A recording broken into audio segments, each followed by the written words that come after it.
Begin the current Daf, Beitzah Daf, begin 13 lines down at the top of the Yomim. The Gemara continues the discussion from the previous Daf regarding the opinions of Rabbi Yitzchak and Rabbi Yosef, which was from the 2 out of the 4 interpretations which opened up this parak, this Masechta, regarding Beitzah Shanol the Yom Tov, regarding why the egg is forbidden. Those 2 interpretations were saying that because we had a question from a Bitzah, which got us into a whole discussion how to resolve it. The Gemara has another resolution for that Bitzah. Shiz corresponds to the Kazakh and the Cheskel, Tanitam, Daf Yomi, Krishna returns to today's Daf. Shkaif, Rabbi Hecht, yesterday for the beautiful Siyam. Some of these we're going to discuss in today's Daf are Shabbos immediately following Yom Tov, or Yom Tov immediately following Shabbos, as it relates to the halachas of Muktzah and Achana, because is that considered 1 Kedusha, 2 Kedushas. Regarding wood that fell from a tree on Yom Tov, whether it's permissible or forbidden on Yom Tov itself, what's the status of that wood? Additionally, some of the key terms and concepts we're going to discuss in today's daf are Yom Tov Sheni Shel Goliath. Regarding in the diaspora, although in Torah there's only 1 day of Shavuos, and there's from the first day it's just 1 day, but in Goliath we have 2 days, as they want to discuss is the rationale, the reason for that. Guzma is exaggeration, when sometimes you're just doing that to bring home the point. Bittul is the halacha of nullification. Imavat Mislekatchila is the halacha that one is not initially allowed to go ahead and create a nullification. Shem Tevin Shel Goliath, as we said, of the 2 days in Goliath, and Sfeika D'Yoma relates to that concept of that we're not sure what day is the right day because they didn't know when there was the Kiddush HaChodesh. So our Gemara is actually going back to something we had said on the previous daf. We had said, it said in the Brisa, whether an egg was born on Shabbos, whether it was laid on Yom Tov, halacha is not allowed to move it. We said its suffix is going to be Asur. And I said if it got mixed with 1,000 other eggs, they're all going to be forbidden. So we had a question. We said according to Rabbi Yosef and Rabbi Yitzchak, they said that the reasons for the Beitzah Shanolda is either because it's like Peres HaNation, it's like something that got detached from something, or because like Mashkin Shazav, or because it's like the juice that flowed out of a fruit. Just like that's forbidden, so too like an egg was absorbed inside the chicken and it came out. The question is that the egg, why would it be forbidden when you have a suffix? We said the halacha was in the Brisa Sveika Asura. Why is the suffix Asur? We said B'chol Sveika D'Rabban L'Kula. That was the original question we had asked on Rabbi Yitzchak and Rabbi Yosef. That's why our Gemara continues and goes back to that question. The Gemara had originally answered, we're talking about treifa. It's not really talking about the case of the suffix bega that we said is Asur. Talking about treifa, even though that wasn't what the topic was of the Brisa. So we said that's what we're talking about. Then we got into discussion. Then why was it going to be kul nasura? Is the savra be'elef if it's treifa and there's no matir? And that was what the Gemara got into that whole discussion. And we said, we could find which Tana that would be, that would say it even by an egg. And now the Gemara is going to give another answer to that question. Rav Shloimy, he says that this that we had said that the Sveika Asur, that a doubt regarding that egg is going to be Asur. Lo'olam, the truth is, Safik Yom Tov, Safik Chol. Yeah, it's going on what the context of that Bryce was talking about. Regarding, we don't know if that egg was laid on Yom Tov or was laid during the weekday. Now the question we had asked was, according to Rabbi Yosef and Rabbi Yitzchak, that's a Safik D'Rabbanan. The whole halacha of the Beitzah Shanol the Yom Tov itself is Gzeir Rabbanan. We're saying that we're comparing it to Mashkin Shazavu and Peres HaNation. But a Safik D'Rabbanan, we always know the halacha is L'Kula. So why are we going over here L'Chum and we're saying that, the snake is going to be Asur? Asur says the Rash, I'll tell you why. Because this egg that was laid on Yom Tov has a permitter. There's a way of you don't need to come on to nullification for it to be permitted, because tomorrow it's going to be permitted. It's only on Yom Tov itself that you can't have it. It's because of the Yom Tov halachas, but tomorrow you could eat it. Anything that has a permitted way of having it, and even by rabbinic law, for example, like this egg, which is like this the gzeira of Peres HaNation, loy batal is not going to be nullified in its mixture, and that is just like regarding the laws, as Rashi explains the comparison. Just like regarding the laws of bittul, we're stringent because of that reason. If it has matirin, if it's a permitted way of doing it, why would we let you nullify the isser? We don't. So by the halachas of suffix, we're also machmer. So this suffix of the Beitzah Shanolda, we're also going to be machmer since it has matirin. So we're not going to say the suffix to the Ban L'Kula. We're going to be machmer, and we're going to say that it's going to be forbidden for you until after the Yom Tov. That's Rav Ashi's answer for that question. Now, going back to the halacha of Beis Shammai, Tanya learned in a Brisa. The others, they say in the name of Rabbi Eliezer, Beya, the egg, te'achel, it could be eaten if it was laid on Yom Tov. Which that was the opinion of Beis Shammai. Beis Shammai said the Beitzah Shanol Yom Tov is going to be mutter. So Rabbi Eliezer is saying that the egg could be eaten, he v'ima, the egg and its mother. So the Gemara says, wait, okay, but my skin, what does the case talk about here? What type of chicken, if you recall, as we discussed on the previous, on the Beis, we wanted to know is what the chicken could be designated, earmarked for eating, or could be earmarked for laying eggs. So a chicken that's you have over there in the chicken coop because you want to shecht it and use it, eat on Yom Tov. So pshita dehi v'imashari. So of course it's simple that it and its mother is going to be permitted. Meaning, as Rashi explains the question, if you're coming to tell me Rabbi Eliezer like Shammai, so just tell me the case of the egg. Why do you need to tell me the mother? Obviously the mother's going to be permitted. So why not? You're allowed to go ahead and do oichel nefesh for Yom Tov to make a piece of chicken. The whole chiddush of Beishamai was the egg, because the egg was nolda. You would think maybe nolda would be a problem. So Beishamai holds it's going to be mutter. So obviously you cannot be talking about the Tanagolis was a medus lachil. Ella rather the Tanagolis a medus lagal lebeitza. So you obviously tell me it's talking about a chicken that's designated for laying eggs. So then the question is, I don't understand. The hivi imasura. Then actually the mother and the egg should be forbidden, because Rabbi Eliezer holds of muktzah. As the Mishnah is brought later on, the V'lamadalam and Rabbi Eliezer says that before Shabbos you have to stand on what's muktzah, and you have to say, oh, that I'm going to use tomorrow, that I'm going to use tomorrow. You have to designate it from beforehand, because obviously he holds you have to prepare it, or else it would be forbidden as muktzah. So I understand that if the chicken is designated for laying eggs, why is the mother permitted? It should be forbidden. So Rabbi Zeri says, I'll tell you what the case is talking about. Te'achil agav ima. What this Bryce is saying in the name of Rabbi Eliezer is that the egg could be eaten through the mother. Meaning, if you're going to eat the mother today on Yom Tov, you could also eat the egg. So the Gemara says, hey, what does that mean? What's the case talking about? If you eat the mother, then you could eat the egg? So Rabbi says, I'll tell you what the case is talking about. Going is talking about shalakacha, where the person bought this chicken, stop, unspecified. Didn't say what he's using it for. So nishchita, if he slaughters the mother on Yom Tov, so he's verifying that it was designated for eating. Oh, it's designated for eating, okay, so that's why the mother is permitted, and that's why the egg is also permitted, because Beishamai doesn't have a problem about noilim. But if it wasn't slaughtered, and obviously it's verified that the reason why you're having the chicken is not to eat it, is that you're having it for laying eggs. Oh, for laying eggs, and then the mother is muktzah. And Rabbi Eliezer also holds up muktzah too, so then the egg's also going to be forbidden. So therefore, that's what the statement means, te'achel hiva ima, meaning if you're going to eat its mother, then you could eat it with its mother. And that depends what you're going to do with the mother. If you're going to eat it, then you could have the egg. If you're not going to, then you can't have the egg.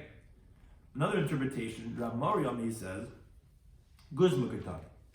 It's an exaggeration. Like somebody that wants to really show his opinion, he's fighting out with his chavrus, he says, yeah, and even whatever, he's like it's really just wants to drive home the point, but it's not really necessarily. Meaning the case is talking about with the Tarnagilis or Medus Lachila. You're right, the chicken was designated for eating.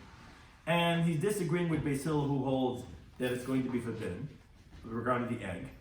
And the mother, you're right, you don't need to tell me anything regarding the mother, because of course everyone would agree the mother is permitted to mitzvah achila. Rather, it's just, he's exaggerating and saying, and everything can be eaten, the father, the mother, the kitchen sink, everything is that's why he's saying hiva ima, just like as a way of saying, wait a minute, you could eat it all. And how do we find this idea that we know that Rabbi Eliezer's teaching was said in exaggeration? Because the time we learned on Beitzah, that the same halacha was said with an added twist to it. They said, the egg could be eaten. He, the egg, the ima, its mother, the froyach, and the chicken, the klipasa, and its shell. The question is, wait a second, my klipasa, what shell are you talking about?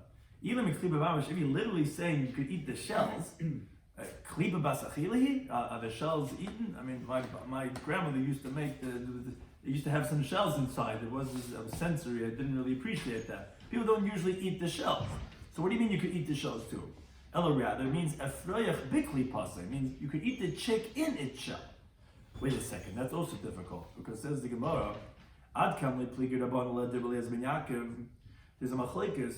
Eliezer ben Yaakov holds that you're not allowed to eat a chick that didn't open up its eyes. If it was born and didn't open up its eyes yet, it's usher. The Rabbanan disagree, and the Gemara brings it later on. But the point is, where do we find the Rabbanan who disagree with Eliezer ben Yaakov when they hold out, it's going to be mutter, even if the chicken didn't open up its eyes?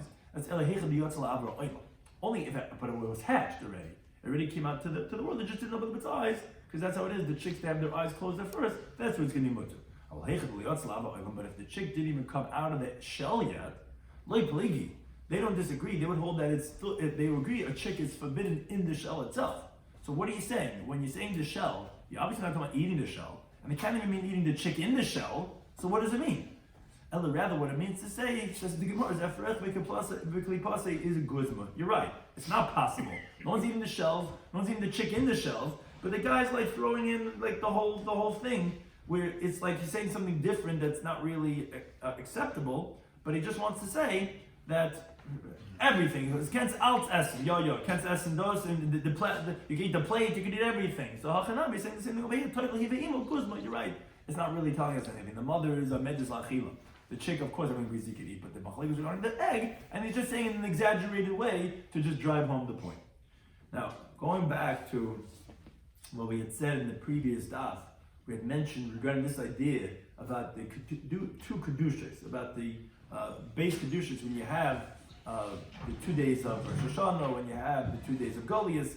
So Itmar, we learned as follows: Shabbos v'Yom Tov. If you have Shabbos and Yom Tov near each other, which, as Rashi points out, it's not only Shabbos and Yom Tov, it's also Yom Tov and Shabbos. But like we call it a 3-day Yom Tov because we have 2 days in Golas, but it's when Shabbos and Yom Tov are near each other.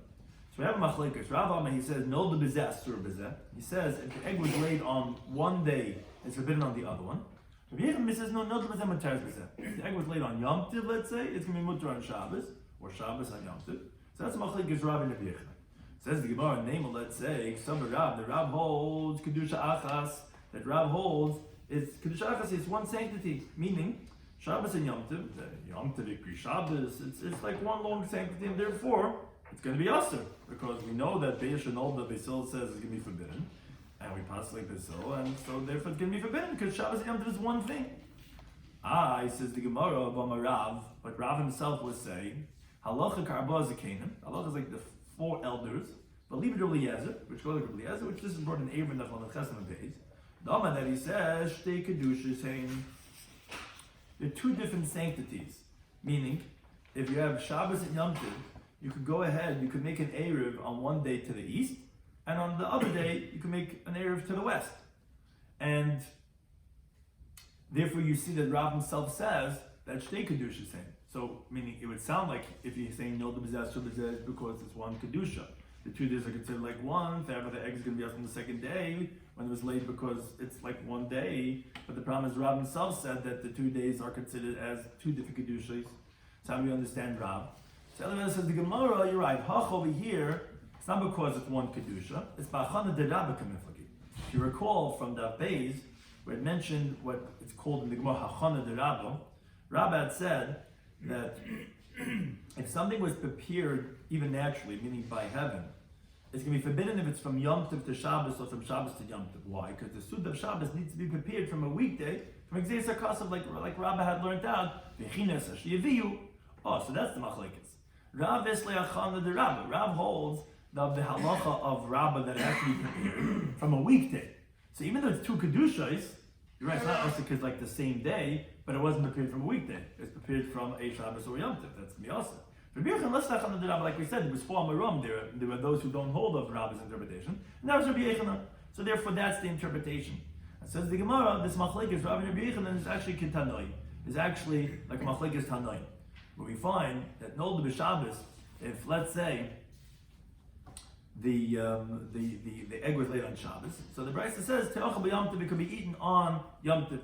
The Yom Tov, if it was laid on Yom Tov, te'achal b'Shabbos. So that's like Rabbi Yechina who says, yeah, it's mutter from one to the next. Yehuda Ami Mishum Rabbi Eliezer, he says name of Rabbi Eliezer. Adayni machlekes says no, still machlekes b'Sham b'Sil, just like they disagree regarding the same day, so too they disagree regarding when it's on 2 different days from Shabbos and Yom Tov. B'Sham they say ta'achal can be eaten. B'Sil lo'itach b'Sil says it cannot be eaten. So again, that's like Rav, who said that they're still disagreeing, and we hold like Beisil, which is that Beish and all the B'Shabbos or Yom Tov, you wouldn't be able to eat on the next day. That's Shabbos and Yom Tov. That's like Rav. Whereas Rabbi Yechanan is like the Tanakama who says that, everyone would agree that it could be eaten. So we see the machlekes Amiram is this machlekes Tanoim. Now the Gemara brings a story related to these halachas that the host, the Ravad Bahava, He had these eggs that were born on Yom Tov, they were laid on Yom Tov, and he wanted to eat it the next day on Shabbos. So Asli Kamei came in front of Rav Amalei. Amalei said to him the following question: Mai la'advinu ha'idna? What's the halacha? Could I roast it now on Yom Tov, and then I'll eat it tomorrow on Shabbos? So he wanted to know, am I allowed to move these eggs today, which was late today, so I could roast it, but tomorrow Shabbos I can't cook. Could I make the eggs today for tomorrow? So Amalei, so Rav said to him, wait a second, my daitach. In other words, what you're making a certain assumptions. Why is it so obvious to you that tomorrow it's going to be permitted? Obviously, because you hold that Rav Rabbi Yochanan, and we know the halachic dictum is when you have a machlokes Rav and Rabbi Yochanan, halachic Rabbi Yochanan, and Rabbi Yochanan we just quoted a second ago says Beishanol the biyamtiv is mutter b'Shabbos. So therefore, you're assuming that you could eat these eggs tomorrow on Shabbos. Yeah, but the problem is, but you're not allowed to move it today. So even though you're in the whole like Rabbi Yochanan that you could eat it tomorrow, but today you can't move it because I thought Rabbi Yochanan like even Rabbi Yochanan doesn't permit to roast it today. He would only let you swallow it raw tomorrow if let's say it was Yom Tov before Shabbos. But on the day itself that it was laid, Rabbi Yochanan would agree like Basil Beishanol Yom Tov is muktzah, and therefore you can't move it. So therefore you wouldn't be able to roast it for tomorrow. Very simply because in the day itself is forbidden. And Vatanya, we learned this in the Beitzah, which we quoted before. The Beitzah had said, Achaz be'yishanol b'Shabbos. This was recorded on the previous Daf. Whether an egg that was laid on Shabbos, Achaz be'yishanol b'Yom Tov, whether it was laid on Yom Tov, ein metal oisin ala to move it, not to cover a vessel, not to support the legs of a bed. So we see that today it's muktzah, even though tomorrow it's going to be permitted, but you have to eat it aroya ai because you can't go ahead and roast it today because you simply can't move it. That's another similar story, however, actually telling us. This will be for the takman of Erev Tavshilin. Or was with Erev Tavshilin. What? Why would you be able to prepare it? Because it's muktzah. It's It's on Yom Tov. on Yom Tov now. It's late on Yom Tov, and tomorrow is Shabbos. Erev Tavshilin is a day before Yom Tov. No, yeah, but you put that. It allows you to. Right. But the only problem is, but it's muktzah. It's muktzah because it was late today. That's the halacha is Beishanol b'Yom Tov. That wasn't then. It's real talpula. The Beitzah was then. Right. So now the Gemara brings, however, although we just said halacha is like Rabbi Yochanan, the Gemara brings another story that, however, makes a different twist on this halacha. Which specifically did a papa, again another host, this time over a papa. Some say no, that wasn't the story, it wasn't a papa's host. It was a hu gavra dasla kamedid a papa. A certain person came in front of a papa, asked him the following question. It says, Havlu hanach beim, he had certain eggs, mishabbos li Yom Tov. They were laid on Shabbos, and he had it now for the next day of Yom Tov. Asli kamei, so he came in front of him, he says, Malam echolmen l'machar. What's the halacha? It was laid on Shabbos, now Yom Tov is on Sunday. Can eat them on Sunday. So Amalei said to him, Zilla, go away now. Come back tomorrow. It was Shabbos. It was late on Shabbos. He said, come back. Yes, come to the Gmogin. Come back tomorrow on Sunday. So why did he tell him he's not going to pass him today? Because the Rab Rab would not go ahead and put up his translator who would amplify his drasha to the Rabbim from one day of Yom Tov to the next. Meaning, when he already had made the Suda, he wouldn't paskin anymore until the next day. Mishum Shikras. Because Rab would paskin halacha in his drasha, but the Gemara says increases, you're not supposed to paskin if you're intoxicated. Because it says, Yain b'sheich al teish, don't drink wine and hard liquor, which it says further, to make a ruling. So he didn't want to paskin after he had the Suda ready because he would drink. So he says, come back tomorrow. When he came back the next day, he said to him, as he continued him in base, he says, it says, had it been that I ruled to you yesterday after I drank the wine at the meal, I would have forgotten, I would have made a mistake, and I would have ruled that it's permitted. And I would have told you, as we said in the previous story, you're right, that it would be mutter, because Rabbi Yochanan said that if it's Neilid b'Shabbos and mutter b'Yom Tov, or let's say Neilid b'Yom Tov and mutter b'Shabbos, I would have told you that, it's mutter, because that we rule like Rabbi Yochanan. The problem is, oh my God, this is what switches from the previous story. But it's good that I pushed you away until today, because now I remembered that Rabbi says, which the Gemara brings on the next daf of Hema Beis, in the following three halachas, we rule like Rav, whether as a leniency and whether as a stringency. The three halachas are the one we're talking about over here, regarding if a beya was nolda on Shabbos to Yom Tiv, whichever one is first, that it's going to be aser. So although Rabbi Yechon actually says mutter, we actually paskin like Rav lechumra. And then we have another machlekes regarding the 2 days of Goliath, which he holds that it's actually going to be permitted. And the third one is regarding the 2 days of Rosh Hashanah, where there he holds that he's machmer, and he holds that if it's nailed on the one day of Rosh Hashanah, it's going to be forbidden on the other one. And therefore, it's good I didn't tell you, because actually the halacha is not like Rabbi Yechanan, although generally it is. In these 3 areas you pass like Rav, and it's actually going to be forbidden, this egg that was nailed b'Shabbos, to be aser on the next day of Yom Tov. Now, a similar discussion the Gemara brings, this time a halacha that Rabbi Yechanan is machmer, Rabbi Yechanan. Regarding wood that got detached from a palm tree on Shabbos, which it broke on Shabbos. So asla sikim Yom Tov. You're not allowed to use this wood to fuel the next day. If Yom Tov is on Sunday, right after Shabbos, and it broke on Shabbos, you're not allowed to use that wood as fuel on Yom Tov. And says Rabbi Yechanan, and don't respond to me. I told you, which we just quoted before on Lamed Aleph, that a beya shenolda b'Shabbos is mutar on Yom Tov. So what's the difference? Aren't they both noilid type of entities, which they weren't there before? And I'm telling you, by the beya is going to be permitted. Oh, it says no. Here it makes more sense to make it forbidden. Says the Gemara, my time. What's the reason? So he says, I'll tell you what. Buy a beya, buy an egg. The reason why it's permitted, if it's noilid on Shabbos to be mutar on Yom Tov, is mishum de b'yoyma. Very interesting svara that he says.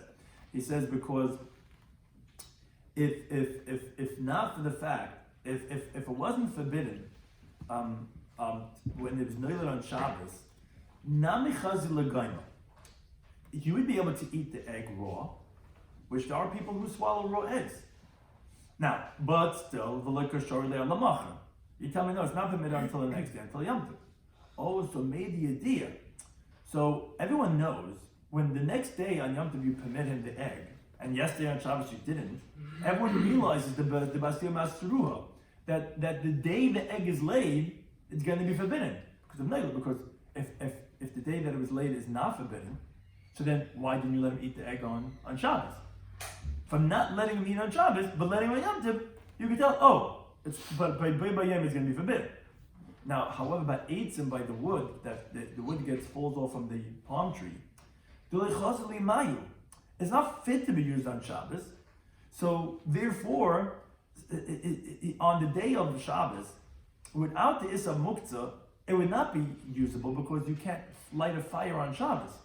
So Isharnu L'macha, if you would let people use the wood that fell off the palm tree on Shabbos, but you let them use it to fuel their oven on the next day on Yom Tov, people are going to come to say, oh, truth is, if it would have fell today on Yom Tov, the day it would also be permitted.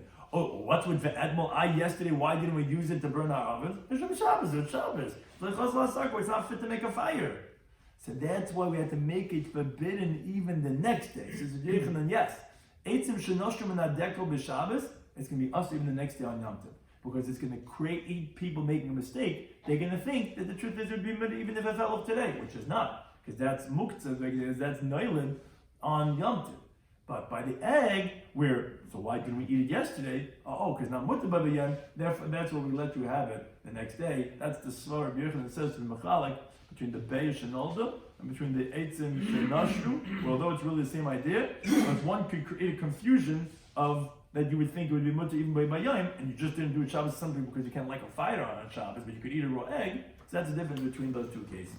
Similarly, continue on this theme about the case Amar of Masman. He says again, Eitzim Shenoshim Nadeko, but he says a different halacha. He says if you have wood that falls off from a palm tree, that falls into an oven on Yom Tov, which again we said that's aser, because that's really muktzeh. Everyone agrees that if it's something that was not usable from beforehand and now it just fell off the tree, which was mechuber, so then it's going to be aser. But what you could do is you could increase your prepared wood, which you're allowed to use wood and fuel a fire on Yom Tov. You could use your prepared wood and increase it on top of that wood that fell in from the palm tree into your oven, and you could light the oven that way. Says the Gemara, how could you do that? When you're turning when you're throwing the wood around in the oven from corner to corner, you're going to be turning around this prohibited wood that fell off the tree today. Says the Gemara, yeah, but keeping the rubadeter, and since we said you're going to add all your prepared logs, and they're going to be the majority of permitted logs, so kikam when you're going to be twisting around and mixing all these wood, beter kam since the isser is bucket on the right, that prohibited amount of wood is nullified in the majority, so you're mixing around something that's permitted. It says the Gemara, but how can you do this? You are initially going ahead and nullifying this isser of when you're mixing it together. You're mixing together this by adding on all this kosher wood. You're initially nullifying. But now we learned in the Mishnah that says that you're not allowed to initially go ahead and nullify a prohibited item. Now, as Rashi forewarns, although really an isser, a prohibited item, is nullified in a majority, but that is only when it was mixed together by itself. But to go ahead and nullify it actively with your own hands, that's forbidden. As the Mishnah teaches Masechtas Trumas in Perek Hey, if you have a saw of truma which fell into 99 of chulin, which that's not nullified yet because you need to have a ratio of 100 to 1. Then again it fell in another saw of chulin, which now you have the ratio of 100 to 1. So if it was done by mistake, it's going to be permitted. If you did it deliberately and you put in the last saw so that you could complete it to 100 to nullify the truma, it's actually going to be awesome. Because you're not going to go ahead and initially nullify it. So how could you go ahead and mix it together and nullify it, but says the Gemara, yeah, but Hanamili b'daraisa. When did we say that halacha? That's only by biblical law, like by Truma, which was that case in Masechtas Trumas we just quoted. But the Rabbanan, by rabbinic law, like here where it's just muktzah, then yes, you could even mevatel isek etchila. You could mix that, and therefore that's what you're going to do if it falls into the oven.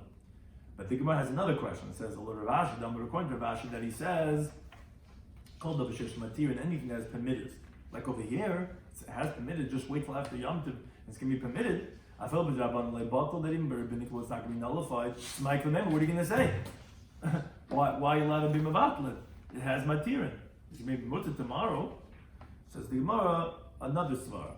Hanamili, when did we say that it's heicha the isur sur be'ene? If you see the isur in its current state, but hecha mikla kali isur, what are you doing with the isur, the wood? It's getting burnt up, it's being pulverized, it's turning into ashes. So there, you would agree that it wouldn't be a problem even though it has matirin, and yes, we would hold that it could be vatal isur l'getchila. Now going back, we had mentioned that in 3 halachas, we said that although generally Rav Rabbi Yechon halachas could be Yechon, but Rav had said that there's 3 halachas that we pass in like Rav in these topics of from one day to the next. If a beya shenol there's mutter aser. So the Gemara goes to that second of the 3, the first one we quoted before, which was in that discussion of beya from Shabbos to Yom Tov. Now Itmar, we learned the second of those 3 cases. Shnei Yom Tov Mishal Golias, the 2 days of Yom Tov of the diaspora, which they don't do.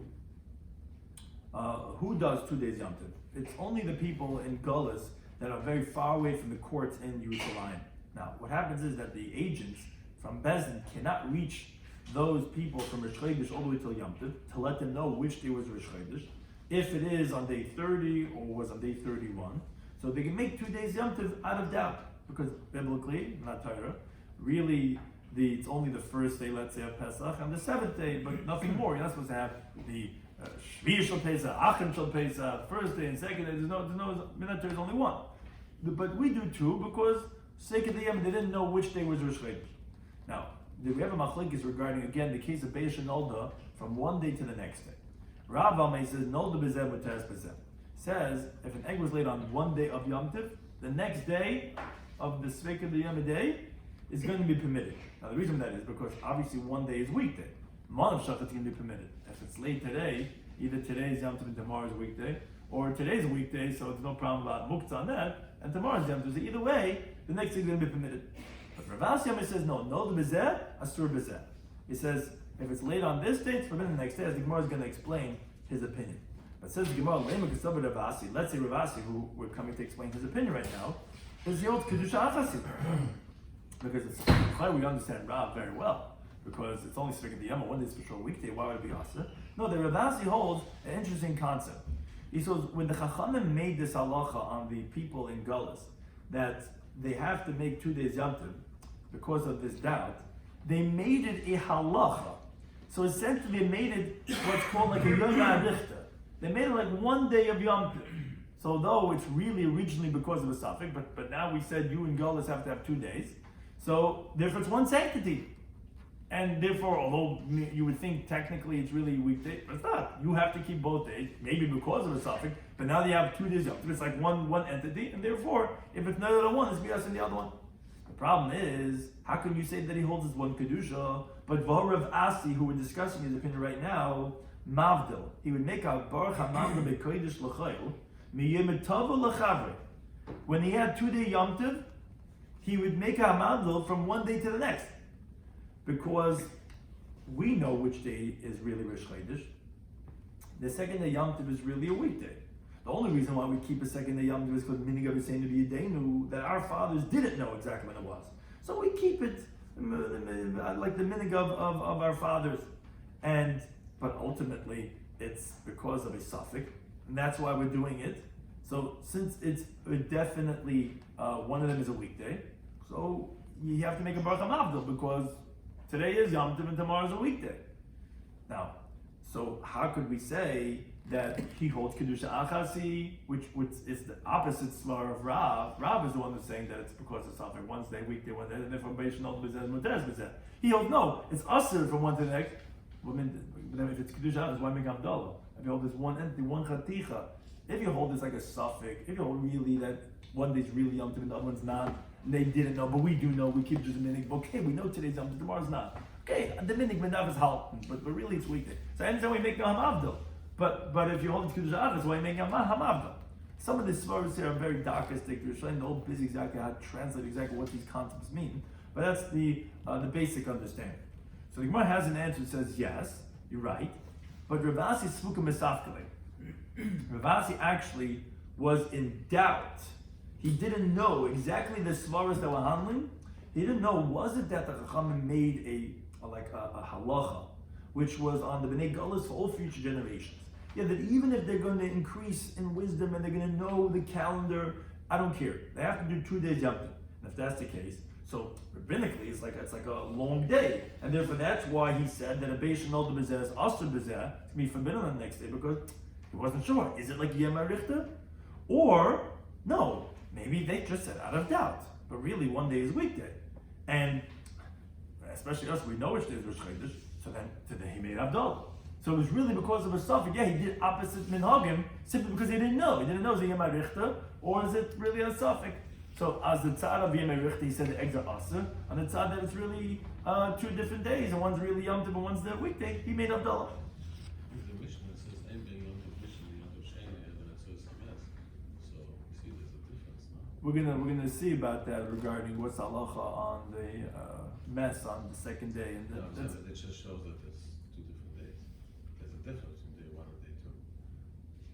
yeah, that's different opinions about what exactly how we qualify the different days. That's a lot of discussion. What and that Ravasi was in doubt about that status. So therefore, again, like I said, so he did over here strangely by Havdalah. And over here he did strangely by the Beis Shnol. Then he said it's going to be Asr. He took the stringencies above. Now, Amr says, Kabbalah to Ravasi Mustafa says it's logical to agree with Ravasi that it's Beis Shnol on the first day of Yom Tov. It's going to be forbidden on the next day. Why? So he says, I'll tell you why. Because currently we know when Rosh Chodesh is through calculations, which we know the Moiled. And we know if it's on day 30 or not. We know which day is Rosh Chodesh. And yet still, because Din and Yomi, still we do 2 days of Yom Tov. So obviously it's because it was established chayk from the Tarkan Chacham and Klal Yisrael that are far away, that even without a suffix, that you have to keep 2 days. Obviously, because it's like one long day. So if a Beis Shnol on the first day, it's going to be forbidden on the next day. So that's Reb Zeir is supporting the concept of Ravasi, the Kedusha Achasi, from this halacha that even though we're Yedim B'Kirei L'Archa, we still do 2 days. However, Abaya supports, he says, but he supports the other opinion. That no, it's not a chayk Rather, it was from the worry of the doubt, they were stringent in Gullus. It's not like learning the Mishnah, Second Rosh Hashanah. The Mishnah that gives the background, Rosh Hashanah in the beginning, before the Kuthim made trouble, and they would start waving these torches on a day that really wasn't Rosh Chodesh to mislead the Jewish people in Gullus. So originally, what they used to do is they used to wave these torches on the day that Bezdin was making this to Rosh Chodesh, and then they would light a torch, and throughout Gullus they would see these torches, and everyone knew whether you're close or far when Rosh Chodesh was made, and then everyone in Klai so only made one day Yom Tov wherever they were. But when the Kuthim, which was a group brought by the Syrian king, which they weren't really full-fledged Jews, they made trouble. They started misleading and doing the codes on different days. So they instituted, okay, the agents should go out, and until however far they can get, till the 15th of the month, which is Yom Tov of Sukkot and Pesach, they'll let them know, and then they'll do one day. The rest will have to do 2 days because they're not going to know. Now, says the Gemara the following story. Says Abaye, says, wait a second.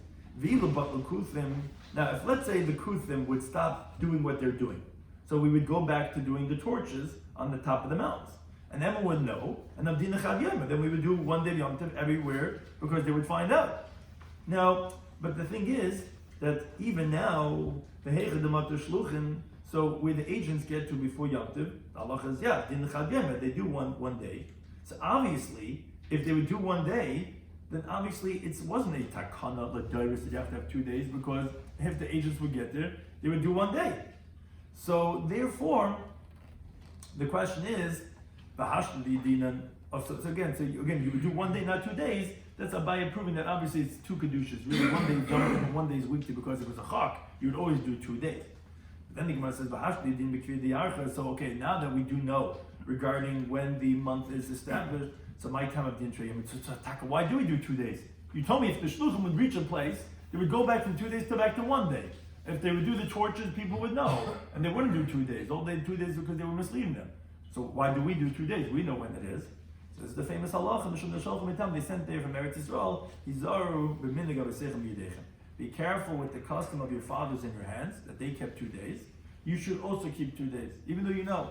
At times it could be that the government is going to make a decree that the Jewish people should not learn Torah, and they're going to forget the secret of the intercalation of the calendar, and you're going to go ahead and do Yom Tov as you always did, only 1 day. And it's going to come to problems because you're going to make a chasr into a mole into a chasr. You're going to end up being chametz on Pesach because you're going to miscalculate, and therefore that's why we keep 2 days of Yom Tov still even now. But Al Kaponim, you see, like Rav says Abaye, because you see that it's as a suffix, and therefore, if the shluchim would get to, or we'd go back to doing torches, we would keep 1 day, and therefore, obviously, you see that it's 2 kedushas. Now, the third of the 3 machlekesim, we said there was 3 halachas. We said halachas like Rav. The third one is Itmar, the following case. Again, also regarding Beis Shenolda. But we just said 3 cases. One was Shabbos and Yom Tov. One was it's 2 Yom Tovim of Galias. And now Itmar, we learned Shnei Yom Tovim Shel Rosh Hashanah. The 2 days of Yom Tov Rosh Hashanah, which is different than all the other Yom Tovim. Again, Rav Shmuel Dam Tavayu, and we're quoting Rav, who we say halachas like him. They both say Nolda B'zeh Astur B'zeh. The egg is laid on the first day of Rosh Hashanah. It's forbidden on the second day of Rosh Hashanah. So although he said by 2 Yom Tovim Shel Galias that there it's mutter, 2 days of Rosh Hashanah is going to be asur. Now the reason for that is because there most definitely it is an established chayk that Rosh Hashanah should be like what's called the Yomei Arichta, like a 1 long day rabbinically, because if from its inception, the whole halacha of 2 days Rosh Hashanah was not because of a suffix like we had by 2 Yom Tovim Shel Galias because they didn't know. That's not where it came from. Where did it come from? They're not like learning Mishnah says Rosh Hashanah. Rabbi Shloimy in the beginning, and that answers if people want to know why in Eretz Yisrael 2 days Rosh Hashanah, where is this coming from? It's very different than the 2 Yom Tovim that we have in Golas. In the beginning, on the 30th day of El, again, generally El is 29 days. The 30th day should either be the 30th day of El, or it could be the first day Rosh Chodesh of Tishrei. So that whole day, the 30th of El, they would accept the witnesses to say if they saw the new moon, so that we can make it into Rosh Chodesh. Now, additionally, Rashi points out that the evening beforehand, the beginning of that night of the 30th of El, they wouldn't do malacha because maybe the next day someone's going to come along and testify that it was Rosh Chodesh, which therefore it's Rosh Hashanah, which now the Malach comes out the night before was Yom Tov. So the whole day they would wait and anticipate for witnesses who saw the moon, maybe they're going to come. And every single moment until it gets dark, they would still accept the testimony, and then they would say, "Oh, Tahant is giving Rosh Hashanah." It's like 5 minutes before the day is over. Oh, yeah, okay, today was Rosh Hashanah, and then it's over. Rosh Hashanah was done already. Now, Pamachas, one time it happened, the witnesses were late in coming, as you continue to have Haman Aleph, shiur. It actually created a problem that the Levim said the wrong shiur by the Tamid Shel Bein Habayim, by the evening Karban Tamid, because they said the song of the weekday, of a regular day. They thought that they're not coming anymore, and today's a weekday. When they ultimately came running, gasping for breath, it still wasn't Shkia yet, comes out that it was really Rosh Hashanah. Because Rashi points out, what's with the Karban Tamid Shel Shachar? That's not a mistake. Because the Tamid Shel Shachar, even if, let's say, they made it the new month already from beforehand, even before they were makrid, they always sang the shiur of the weekday. Because since most years the witnesses don't come so quick, therefore they made it that you always say the weekday shiur in the morning. But the problem was, they made a mistake with the Tamid Shel Bein Habayim, which Tosfos wonders why can't you see other problems, that they didn't bring the Musaf, whatever. But upon them, it caused a problem because they came so late. So Iskinu, the institute that they're only accepting witnesses up until Mincha, up until they sacrifice the Tamid Shel Bein Habayim.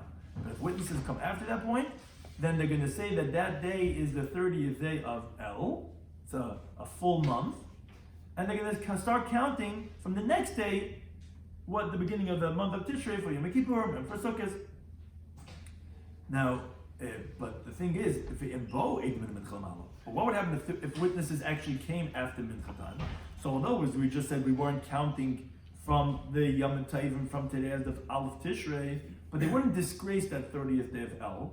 Rather, they treated that day holy like it was Rosh Hashanah, and the next day also they would treat it as Rosh Hashanah. So they first finished this 30th day in the prohibited state, like they were careful anyways up until Mincha. We said they were careful not to do malacha. So too, once the witnesses came after Mincha, they continued treating it in the state of sanctity. But one thing is, we see that it's an exception. The 2 days of Rosh Hashanah were even in Bezdin. It wasn't because it was suffix like they had in the Shnei Yom Tov Shagalias, because definitively the next day they know they're making it. Bezdin could decide whatever they want. Afilu Mo'ata, Matom, and even if they're Mezidim, they're making Yom Tov tomorrow. Even though we have witnesses who said they saw it today, it doesn't make a difference. Noch Mincha, Tzish Beit, whatever. Even so, they instituted to say that today we're going to treat it as Rosh Hashanah, and tomorrow. So obviously it's a chak of the Chachamim, and it was their mitzvah that when the witnesses come after Mincha, so we're going to make it treat as Rosh Hashanah. Now, those who are far away from the Bezdin, they have to do that every year because maybe witnesses are going to come after Mincha. So they always have to. Now, but one thing is that obviously it's one Kedusha. You can't say here, one of them is Chayil, because no, maybe none of them are Chayil, maybe both are Kodesh. Because if the witnesses come after Mincha time, they're making today as Rosh Hashanah, and making tomorrow as Rosh Hashanah. That was Mitzchila what it was. And therefore says Rav, although I told you by Shnei Yom Tov Shagalias that when Nol Bezeh is Muteres Bezeh, because that was a suffix, not like Ravasi, that it's okay, one's Chol, one's whatever, but the Rosh Hashanah is not like that. It's it's like, even the courts don't have a suffix, but they made it like to this Rosh Hashanah because of that the problem that happened to the shiur of the Tamid Shel Bein Habayim. So again, by them it would be Mincha Lamala. Again, that's according to this mandam in the Gemara. But for the Rechaim, they always have to do that because of that suffix. And again, but it's not like because of a suffix. But etzem, its ikar takana was because of a yema lichta. Thank you to any time for hosting us. Something